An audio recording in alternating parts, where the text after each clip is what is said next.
Alright gang, this is my late 1940s Indian motorcycle Chief frame. And I had, on purpose, I bought a frame that was really butchered and debacled and deflowered so many years ago because I did not want to really destroy a good frame for somebody that was doing a restoration or something. I've never actually really, I had a 41 Chief basket and I never, I had a first wife too. So you can put two and two together and I lost it. So I never got a chance to build that bike. So this is the project I've taken on to build. This is going to be an Indian chopper. Usually Indian choppers don't look good, but there was one that I thought was really pretty special. And I'll show you and tell you why. But I got kind of overzealous and started doing the work already. I had it on this bike. This was the seat post casting. This goes on the bottom, and this with the seat post goes pogo stick. And somebody had gone in here and cut all this out. This is where a piece of round stock kind of came out and a kicker rung went on it. And there was the rear motor mount here. And somebody must have cut it all out to fix their bike or another bike at the time. And this was actually on here like that. And the seat post, and this is how I got it with the rear plungers all cut away. And somebody had cut into this casting here underneath the backbone. This casting was cut out, and the speedo bracket stuff was cut out. Something was blue torched off over here, and so it was used as a donor frame for other stuff. But this is the piece I got. This is the piece I really needed. I could have remachined stuff and kind of maybe made that work, but luckily, Facebook, you gotta love Facebook. I had posted this picture, and somebody from Arkansas, I only live in Kansas City, Missouri. I met him down by the Missouri, Arkansas line around Bella Vista, Pineville area. And I picked up that seat post casting. I got that seat post casting. I got this, for a lot of you guys that are familiar with Indian, this is a generator bracket, and it kind of bolts right onto the seat post frame there, and comes off to this side. There's a belt off the tranny that runs the generator. And this kicker shaft is what goes here. It's not a part of the tranny like on a Harley, and she just, there's gears catch and she starts it. And even this kicker casting, you're working with Indian, man, you're usually working with a lot of pretty butchered stuff. She's not really straight. I can heat that up and bend that out a wee bit. But she's already had, looks like silica bronze rod, a repair here. So it must have cracked or something. I don't know, because it's not busted straight through on this side. So I'm hoping I can still use it, because a new one, a good used one of these is probably between $200 and $300. I paid $300 for the lot, and what I really wanted was the seat post casting, and I'll zoom in on it and show you. And the way that works, the seat post castings, most of these frames, they're brazed. They're just brazed together, and if you look at the bottom here, you can see the brass, and they oven brass it or something like Triumph and Harley used to do. And this is what was left of the other frame. It had the seat post casting on it like this here. And there's probably somebody said you could kick it and it would start up. And they were probably using it to run an irrigation pump or a generator or something. It's hillbilly technology, Yankee ingenuity. And that's what made America great, actually, is making stuff work. And that's actually what's left of a front engine mount casting. So I don't know if I'll be too quick to even shit can these pieces or not. But they're brazed together. Let me pick that back up. So what I did was, it was together like this, and I just heated it on up with the torch and popped it away just like that. But I did have to, before I can go welding this on the bike, TIG welding it, I went in here with the Dremel and I burred all that brass on out of there to try and clean it up and make it just steel, sandblasted it a few times. And I got it all TIG welded on now. Same deal. And what's nice about this cutaway is I can show you that seat post comes on down to here, and that's sweated in with brass too, and you can see all the brass there. And somebody had taken a piece of fence post and shoved it inside the seat post. I don't know why, from the piece I got. You can see it was all stick welded, so I cut it just below the stick weld, and the old pipe was in there, so I heated it up and shoved the drift in through the bottom and banged it out. And I'll show you on the floor here. This is actually the piece I banged out. It might be good for something else, or I'll throw it in the old scrap steel pile, I don't know. But that all being said and done, I want to show you why I'm willing to go through so much effort for this bike. Now this is Iron Horse Magazine, issue number 70. If you guys ever can maybe find it on the internet. A lot of you guys probably have no idea about Iron Horse Magazine. I used to be assistant editor of Iron Horse Magazine back in the 90s. And but back in New York City, hanging out, this is from 1988, with the boys, there was this fella named Larry.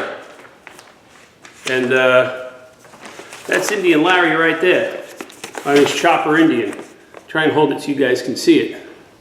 That's before Larry had the neck tattoo and the long hair. So Larry's about, 38, 40 years old here, I'm going to say. But that's a pretty badass bike. I thought it was really the ginchiest. I'll show you this shot of it here. And that's what I want to build, is not an exact clone or an exact copy, but kind of a tribute. I want to try and grab the feel of that bike, because these are literally the only pictures to exist of this bike. The fellow that took the photographs, Rob Seeger, right? Robert Seeger, Rob passed away. He was from the Pocono Valley, Pocono Mountain area of Pennsylvania. And I know he's passed away, and he had the slides and stuff, so I'm sure all the slides are gone. I asked Bambi, Paul Cox, and a lot of the guys from the old neighborhood, Hugh Mackey and Dimitri from 6th Street Specials. Nobody has photographs. I guess nobody really thought about taking pictures of what they were doing back then, because nobody thought about being famous or anything. To be honest, these guys just wanted to shoot up, get high, and ride their bikes. That's exactly what happened back then. That's exactly what took a lot of their lives. But here's another good shot of Larry sitting on the bike, right there. Yeah, get in there a little bit.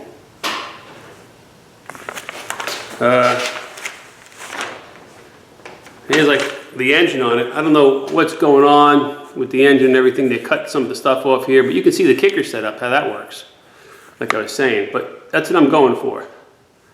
Now, some of the key things about this bike, here's another good shot right there.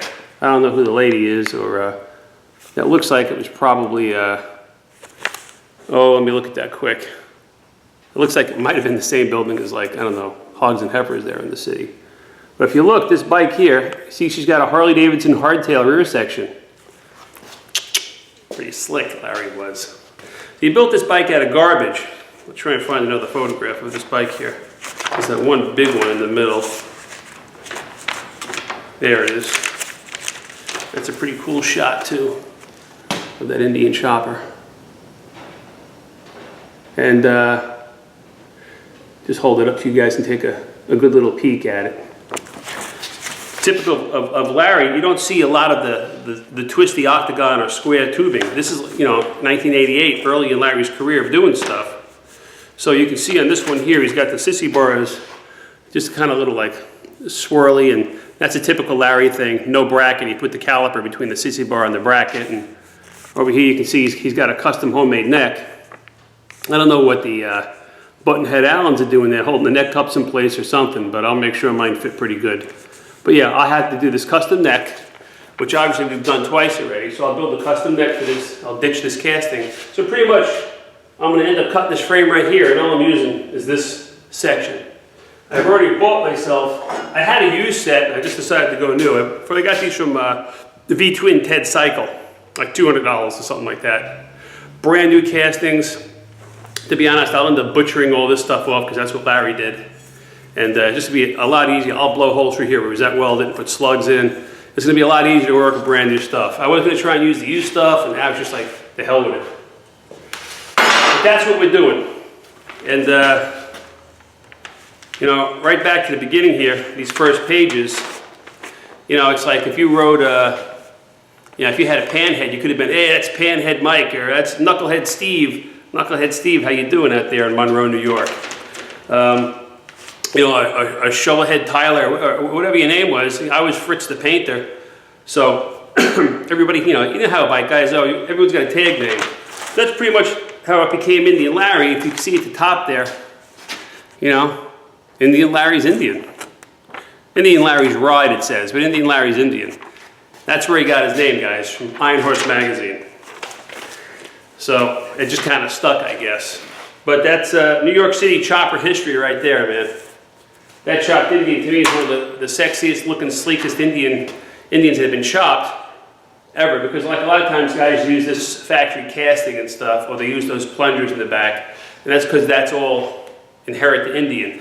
Like I say, I'm not going to claim to be an Indian specialist. I have really no idea. As a matter of fact, for the engine and power plant, I was going to try and piece something together. But I'll be smart after spending all that money on that knucklehead. I'm going to buy a big inch flathead Indian reproduction engine from Kiwi Engineering, I believe is their name. Kiwi, KY. You can just figure it out. You can Google them. And I don't know what it costs, but I'm sure it's going to be a lot cooler and neater than me going through the hassle and learning process of trying to figure it all out. So that's that. That's pretty much the how and the why I came to this decision to build this bike. I've actually got quite a bit of the pieces.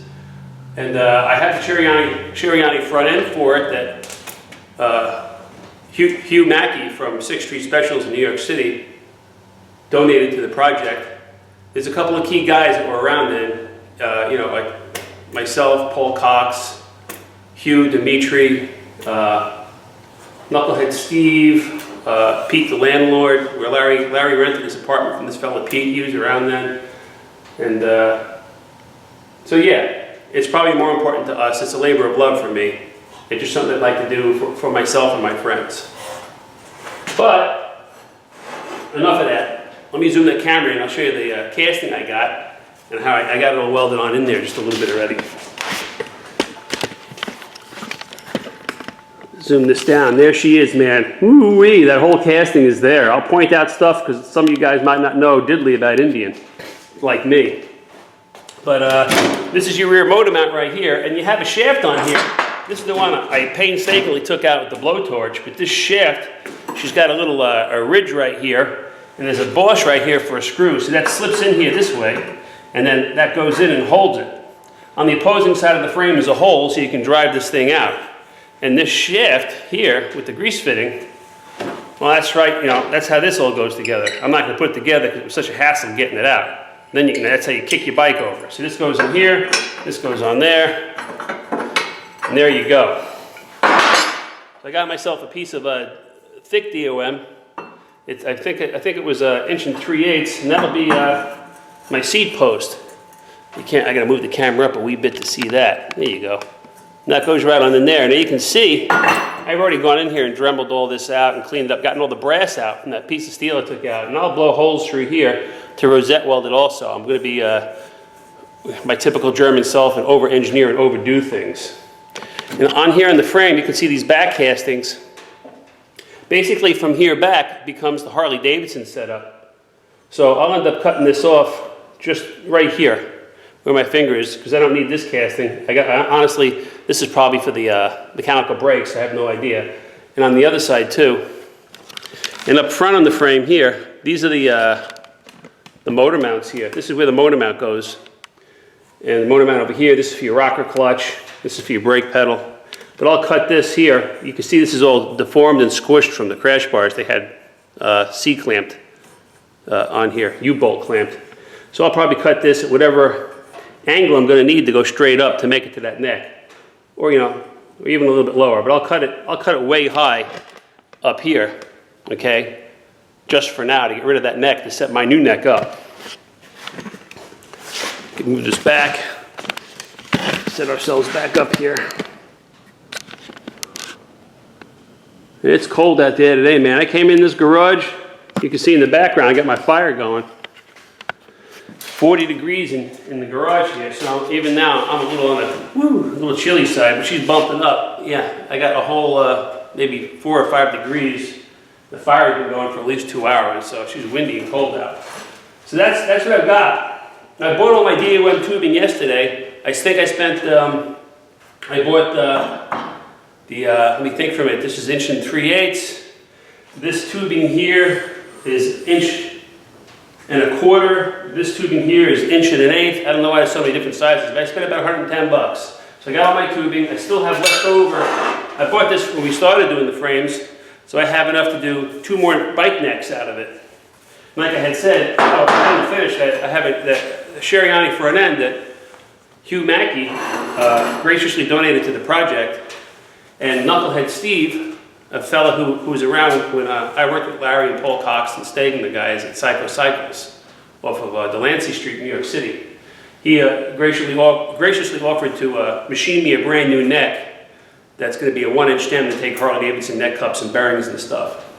Because I felt doing the threads and stuff and that might be a little bit, you know, I own a lathe and everything, but I thought it might be beyond a little bit of my capabilities, and I wanted this to be, you know, spot on. And I do like the fact that I have some of the old guys from the old neighborhood, everybody that were friends with Larry, all before the internet and TV shows, you know, blew up. I enjoy, you know, talking to the guys on the phone and having them be part of this project too. So that's it. Let me get crack-a-lacking. I'll start cutting some stuff. We'll start getting some stuff together. I still got to set up my, I'll just get the camera back there too. I'll set up on the back. I've been machining, you can see it right there a little bit.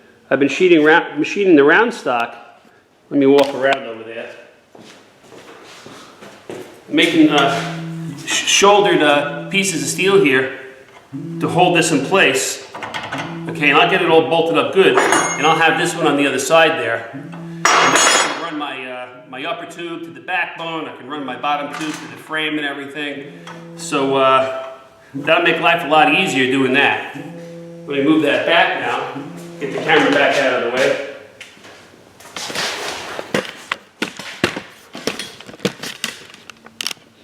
There we go.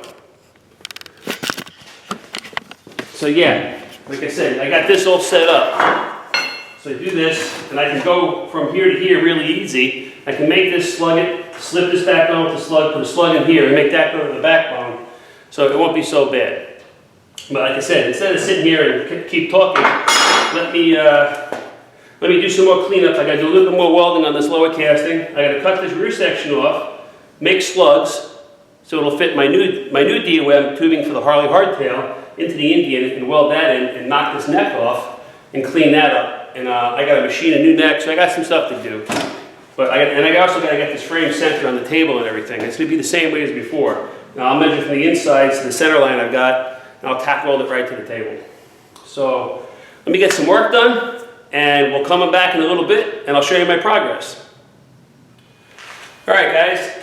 I've gotten some work done. I've got the frame all centered, and I positioned this the neck at 30 degrees, even though the original casting for the Indian is probably, I guess, like 27 or 28, if I remember correctly. And I knew I wanted to cut this off, but I'm going to leave it on just for a little while yet. And the old seat close tube, she's just setting in there as a reference point for me. And I have my all these spacers and stuff made to hold these castings, and they're in there pretty good in place. And I've measured this with my carpenter's angle, you know, off of the sidecar bosses, and in so much it goes, you know, to my little line I have carved in the table. And I measured each side, and that's good. And measured the height here, and so high to there on each side, so they're good. They also measured from here to here, from both sides, to make sure they're not kind of cattywampus like that. So I'm all pretty lined up and stuff. And I've already got one tube. You can see on the bike already. I've got it, you know, welded as much as I can weld it from, you know, with it being welded to the table. I'll finish weld later on. And here's the other tube. And this is the tube I screwed up. And well, you know, there's always a learning experience, I guess, but at this being however many dollars a foot it is, it cost me a little bit.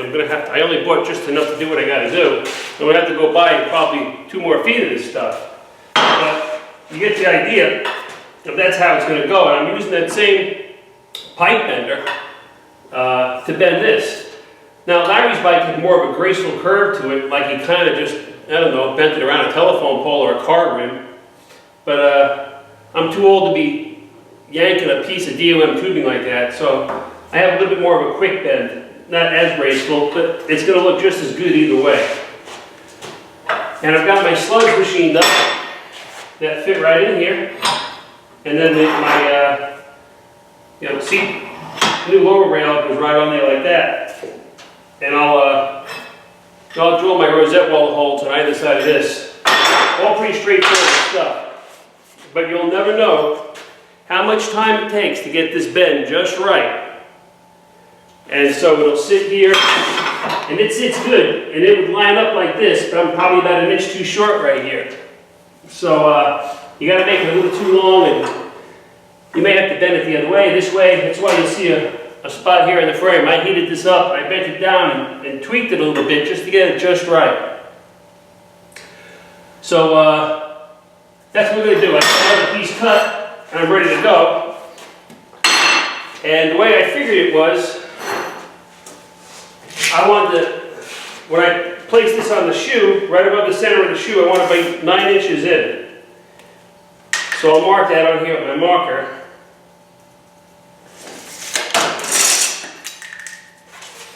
And we'll move the camera over. And we'll go over there and we'll bend this bad boy. You can see how I got it going on.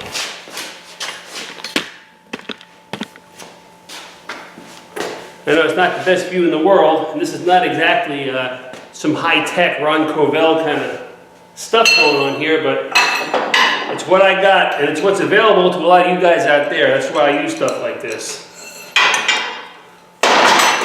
I'm not here to impress somebody that I own big fancy tools and stuff, and I can do this, that, and the other thing. I want everybody to be able to do this kind of stuff. So I keep doing stuff the old-fashioned way. I don't even have a plasma cutter. I just use a blowtorch, you know. That TIG welder is a big fancy expense for me lately. I just picked that up to finish doing these frames. So now I know about where to get this, and that's taut right now. I know about how far I want to get it bent just by looking at it. But I'll have to, you know, I'll bend it, I'll go check it, it won't be that great, I'll give it put it back in, give it a couple extra pumps, and it'll be back and forth like that for a little while. I'll try to,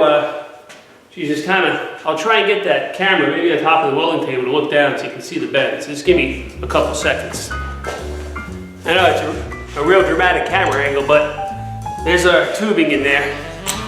And I'll just give it some pumperinos and get her up there. And I'll tell you, this was given to me, this bottle jack type deal. And I know you could probably get it at, you know, Harbor Freight or Grainger or Tractor Supply, whatever you got around. And it's really a good deal.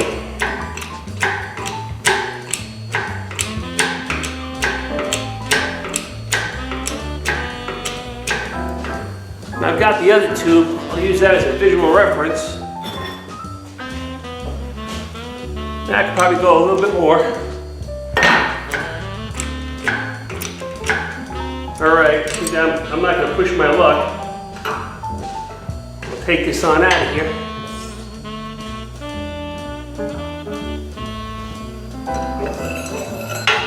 And there you go. It's got a nice bend to it, not too shabby. And I'll compare it to, this has got about the right bend on it. I can see I need to go a little bit more. So, back in we go. Now, nobody said this was going to be easy. This is just how it is.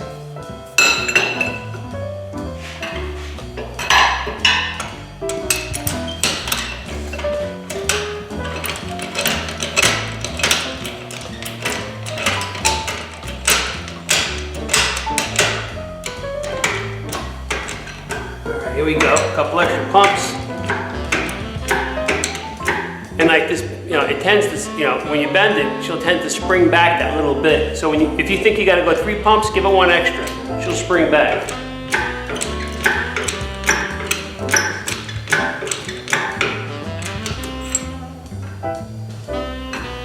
You can probably see it kind of give tension away and let go of the pressure on the bottle jack. Yeah, she bounced back. Well, let's see what we got now against our other pipe. Oh, and I'd say that's pretty good. So now, let's run this on over on the other side there and see how good she lines up. All right, so we'll just kind of lay this on the table like this. And I got it too long, so if I got to cut some off of the front here or something, I'm not going to worry about it. But I'll move that forward just a little bit. And that looks good. I want to get my head down.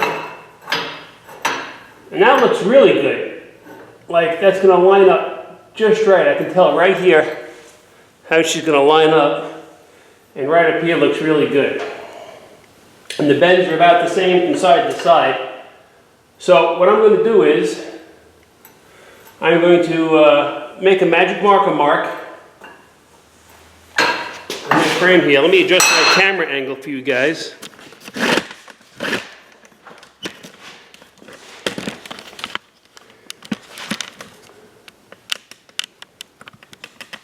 All right. Get my marker out of my shirt there. And that looks really good. I got my head down here peering at it. That looks actually lines up good there. And I can see here, you know, where the end is that I have my slug in. So just before that a little bit, if I leave a little skosh of a gap, that's okay, because you know I'm going to be, the weld will penetrate everything and that'll be great. So this is definitely a by ideal. Right there. Now I'm not going to do this one yet, okay? Because what I'll do is, I'll take this and I'll slip this bar on here, and then I roll this up, and I'll give that a guesstimate in a second. So I'm going to go cut this, and be right back. And cut them up pretty good.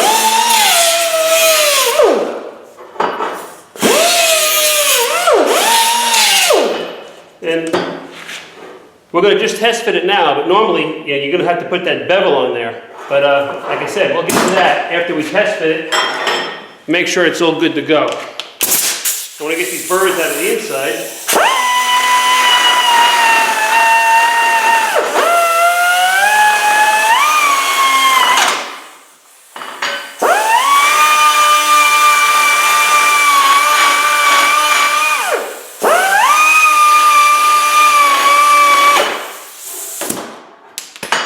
Alrighty. Now, let's see what we got.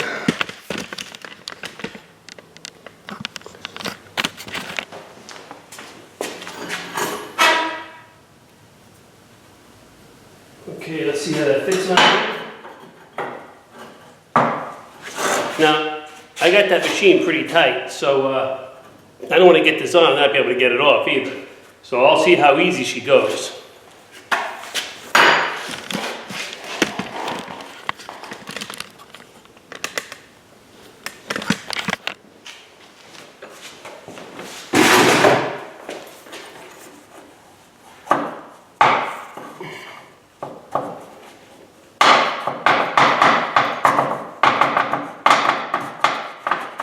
That's not too bad. See, not too shabby. But we'll bring it back just a little bit with a little bit of a space in there. Now we're going to check our back.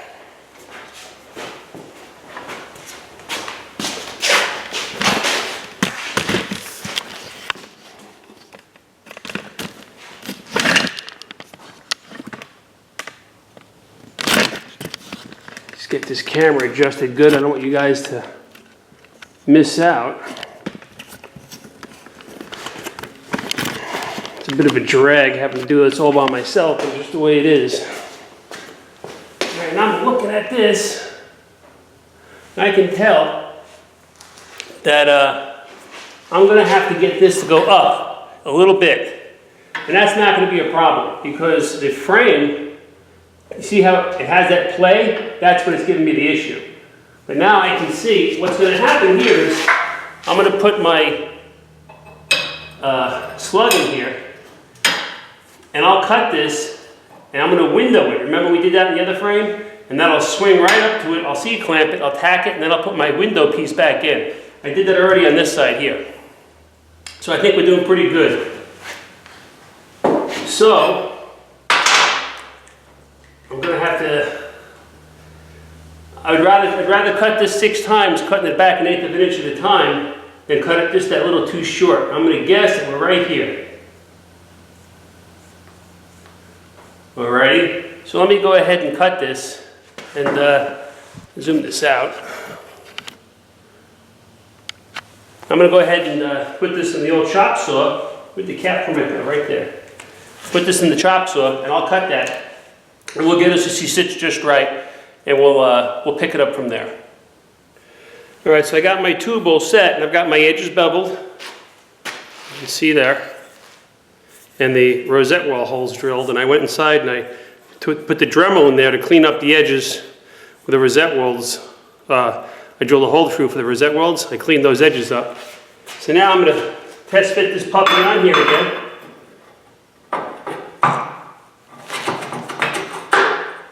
And she's good. I got my little gap I want here and here. Maybe a little bit more than I want, but it's still going to be good enough. Somebody said out there, God bless you, thanks for that. So now I have my slug that's going to fit in there. I'm going to want to guess about where I want that to end up on the frame. So with our Sharpie again, I'm going to mark it just slightly, maybe a 1/16 of an inch further down on the tube. That's where I'm going to want that. So now we'll take this back off again. This stuff's on and off, on and off, on and off. This is just how it is, guys. And I'm going to figure I want to cut that pie wedge out. So that's going to go straight across, like so.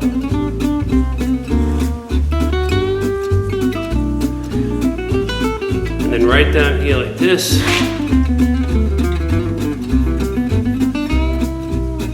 And 180 degrees on the other side.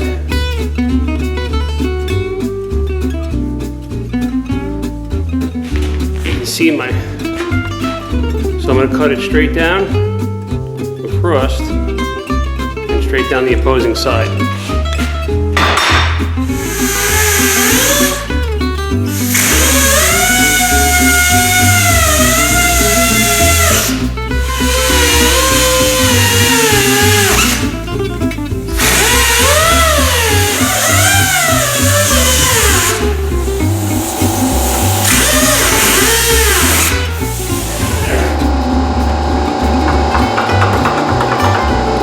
Something I'm going to want to do. I'm going to want to bevel all these edges on this and that window piece we just took off.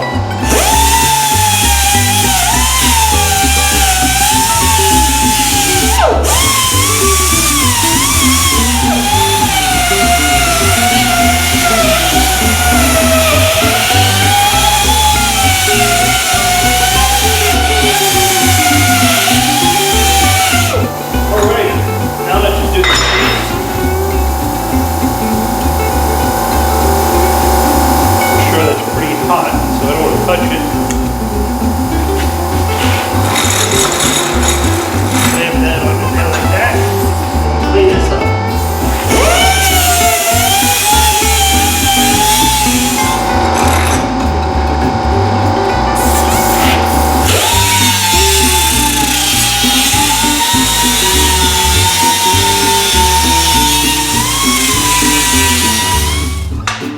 I got my slug on the side. Puppy on.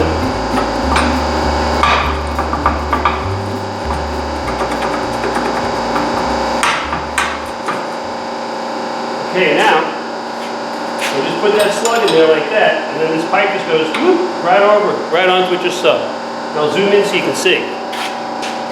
Now I know we're going to have to probably heat that tube up and bend it around a little bit to make sure it's perfect.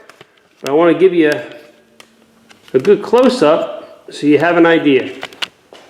So this, just take your slug, set her on in, and then this will just slide over and sit right on. It's probably going to sit pretty good. We could probably just C-clamp this in and be done. Yes, it will. See, now I want to move it back up a little bit more because my gap's too big there. But that's it, very simple. Let me move this back a little bit. Get this all clamped back up.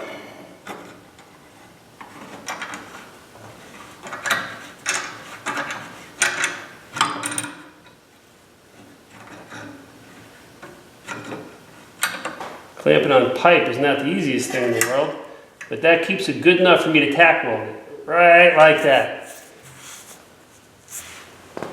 You just look around. I'm thinking maybe I want to move it down just a little bit more. There we go. I like that a lot better.